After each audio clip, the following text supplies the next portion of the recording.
What's up, buddy, man? It's the Bronco at the Fro coming at you with another reaction video. One of the scariest things in this world is wondering how you go die. We all go die. Some of us is gonna have some very painful deaths, while another some of people can have a painless death while they sleep, or a quick death. Like, you know, you never know. I ain't even gonna bring it up because I don't really like talking about death or this topic in general. I used to watch 1,000 Ways to Die though, and it was a real entertaining show. So comparison of the most painful death, this remind me of 1,000 Ways to Die. The most painful death that I can think of outside of getting tortured is one of those cave divers was in a cave, and it was real tight. He ended up falling in the pocket, and he was upside down head first, couldn't move for like a week or something like that, or like 7 days, 5 days, however long it took him to die. That is a real slow, extraneous, the most painful death I can think of, bro. They even found him, but they couldn't pull his body out in time, like before he died. That's how stuck he was. So,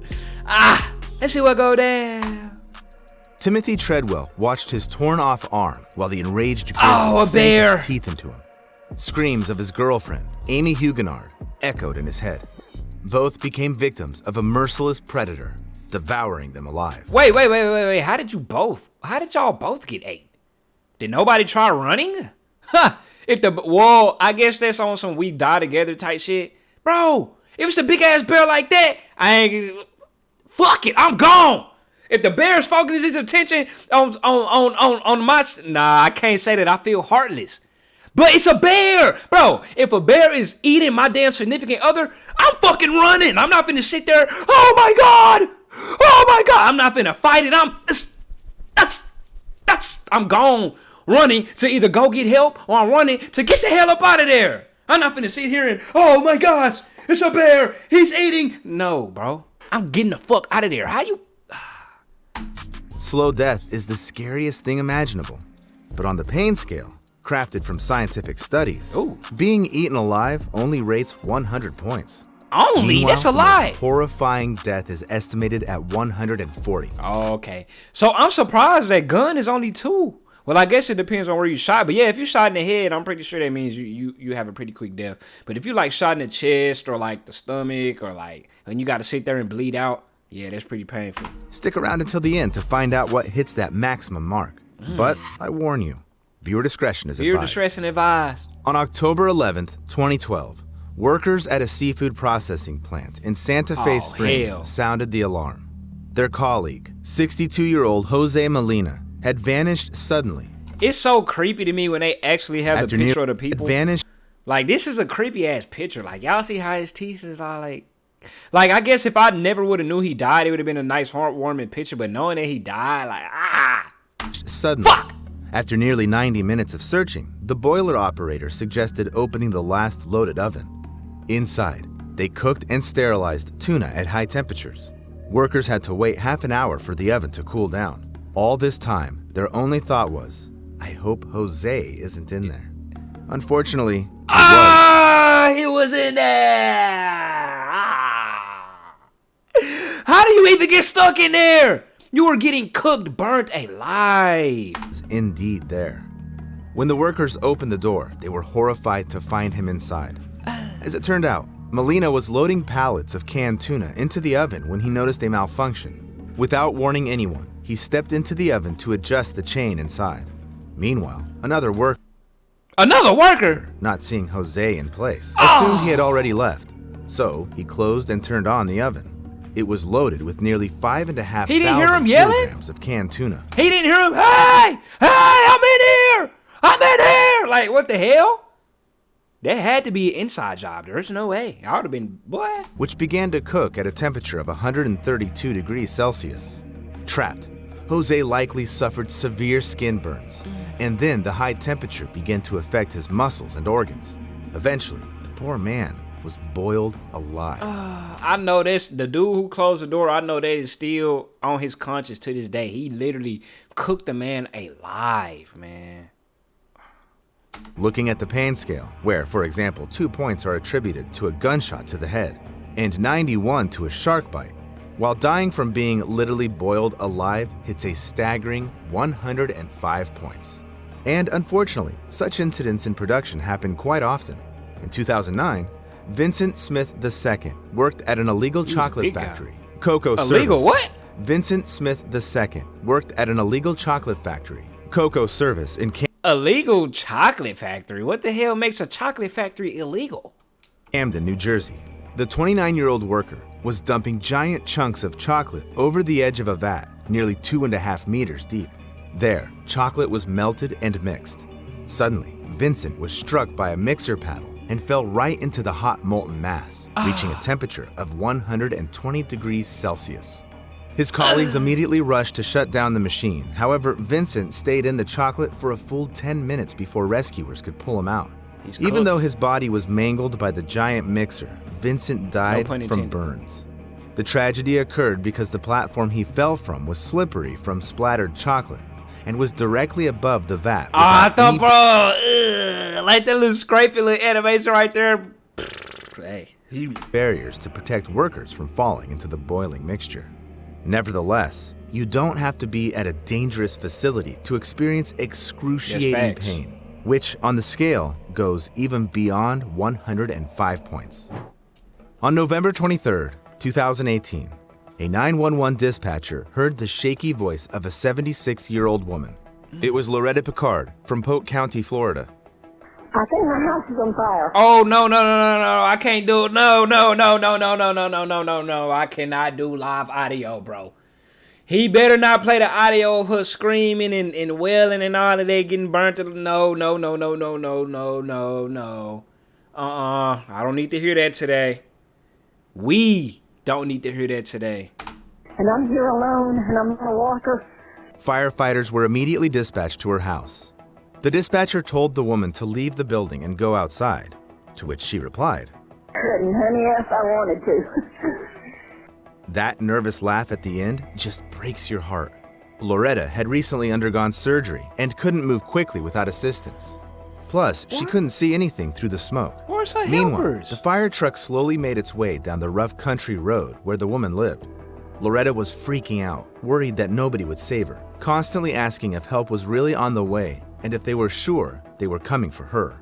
Then, on the recording, you could hear Loretta start coughing and wheezing, and the sound of the crackling fire in the background getting louder.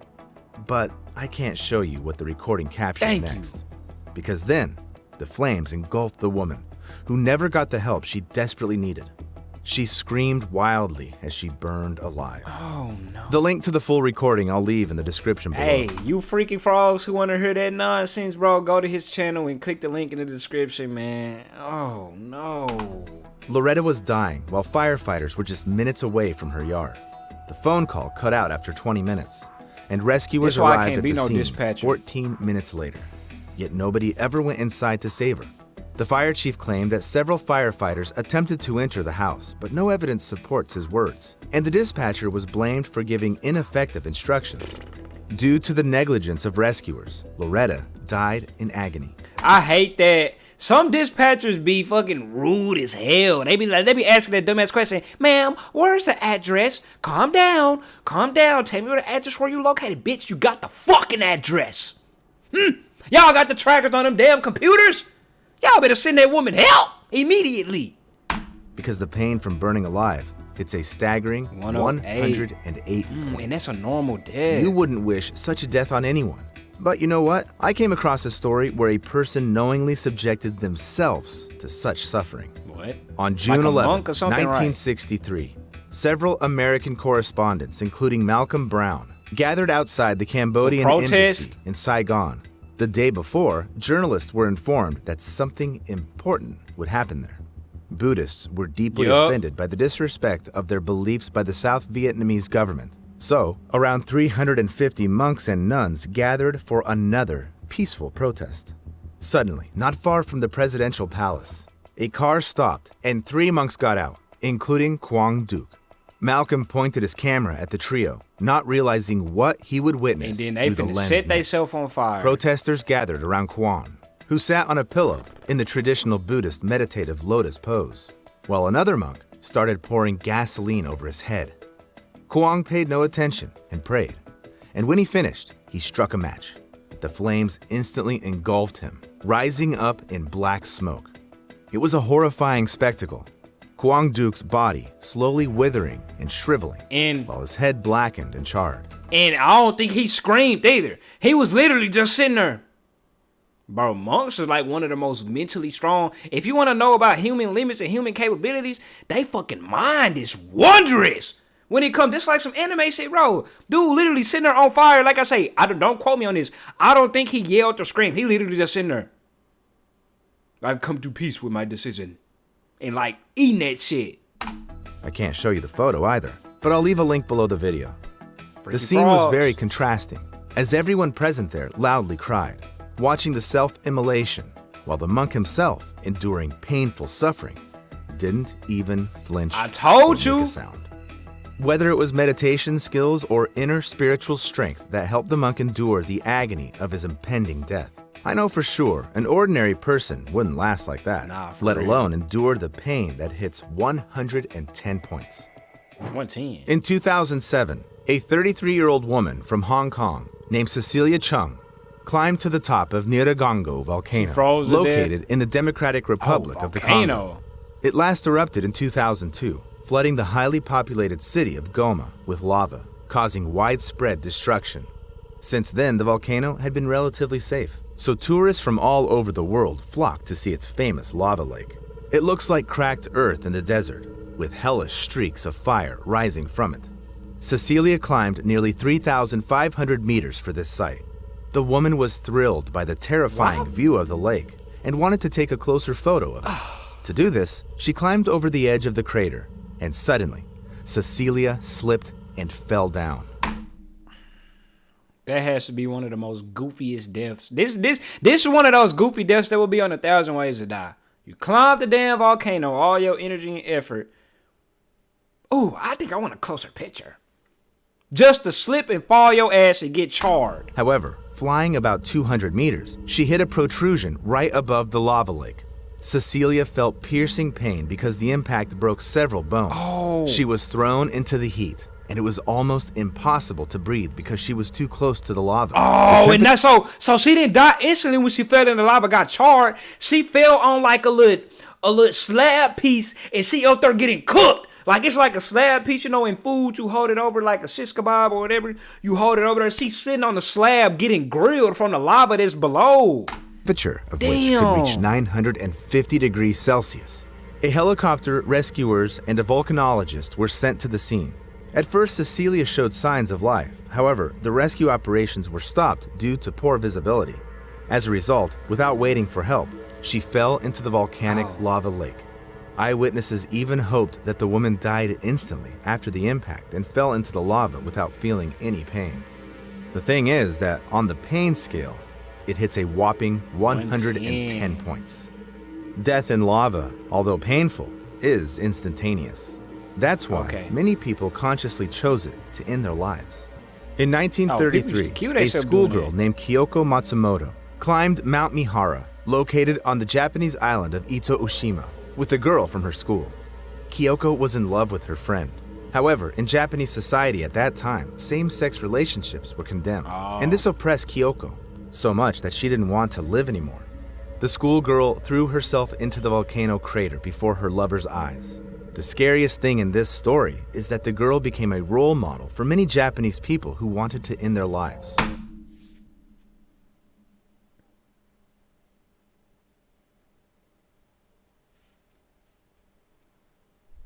By 1935, almost 1,300 people had lost their lives by jumping into Mihara, until the Japanese government built barriers around the area. Still, as countless stories show, people often ignore such prohibitions. In 2016, Colin Scott and his sister, Sable, went on a tour to Yellowstone National Park, known for its geothermal spots. They really look fascinating, but getting close to them is dangerous. The water here may not be as hot as lava in a volcano, but still, the 96 degrees reached by the local water bodies are enough to cause burns and even kill a person. But Colin and Sable ignored numerous warning signs and crossed the restricted area. Suddenly, the guy slipped and fell into the hot water near the Pork Chop Geyser. Such a death is more painful than death in a volcano because in a hot spring, it doesn't happen instantly, but slowly. Moreover, in almost all the park's water bodies, Because like lava melts literally everything. You go in there, I'm assuming lava go burn your skin off real quick, melt your bones, break down your bones because the temperature is so high. But a geyser, that's like just boiling water. You fell into boiling water, you are getting boiled. acid sulfate liquids are present to a greater or lesser extent. So when Scott's sister returned with a few rangers, only parts of her brother's head, torso, and arms were visible in the hot spring. By the next morning, Colin's body had completely dissolved. It seems that there couldn't be worse pre-death suffering, but, in fact, there could be. Dissolving in a geyser is far from 140 points on the pain scale. On September 13th, 1987, in Goiânia, Brazil, the owner of a local landfill, Devair Ferreira, invited neighbors, relatives, and friends over to show them his interesting find. Devair showed them a strange powder. It was sparkling so mesmerizingly that guests rubbed it on their skin like glitter and took it with them to give to someone else. Yet none of them had any idea what this powder really was. He just mass killed how many people? The thing is, the man brought scrap metal, and someone brought from a neglected hospital a metal capsule to his landfill. But those who did it didn't realize they had taken it from a radiotherapy machine. Devair Ferreira ordered the capsule to be cut open, where he found the powder, which was actually radionuclide cesium-137. It is used in treatment to create a source of gamma radiation capable of affecting human cells. It's specifically directed at cancerous tumors. Well, I know they was damn near turning in growing arms, they was growing legs, boy, they turning into goddamn monsters. If the radiation isn't controlled, it'll also affect healthy cells. Turning into their Devair, not realizing it, set off a deadly domino effect. So about 250 people came into contact with the powder. Maria Gabriela Ferreira, the wife of the landfill owner, began to suffer from hair loss and internal bleeding. One of Devair's hired workers, Israel Bautista dos Santos, developed serious respiratory and lung complications. The other one, Admilson Alves de Souza, had his heart affected. However, the most affected was Devair's 6-year-old niece, Lei das Neves Ferreira. She was placed in an isolated hospital room, but the staff was afraid to approach the child.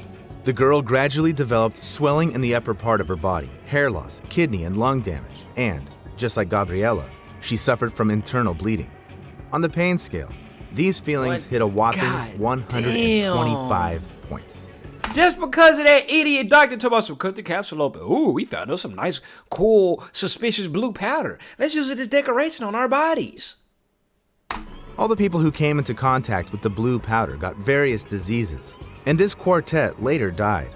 All the items touched by people who came into contact with the powder were buried in a repository on one of the city's mounds and marked for use only in 300 years. Such cases in ordinary life are pretty rare, but people who work directly with radioactive elements risk painfully dying literally every day. On August 21st, 1945, less than 2 weeks after the bombings of Hiroshima and Nagasaki. So this the people who dealing with the fallout and who was literally gotta live the rest of their life being polluted with nuclear, what's the shit called? Y'all get what I'm saying? With nuclear, atomic, we just talking about it, nuclear shit, bro. Damn, I can't think of it. Harry Daghlian was working with the plutonium core at the Los Alamos test site in New Mexico. He used tungsten carbide bricks to create a barrier around it because the bricks reflected neutrons coming out of the radioactive plutonium back. But when he started laying bricks around the core, he suddenly dropped one of them right on him.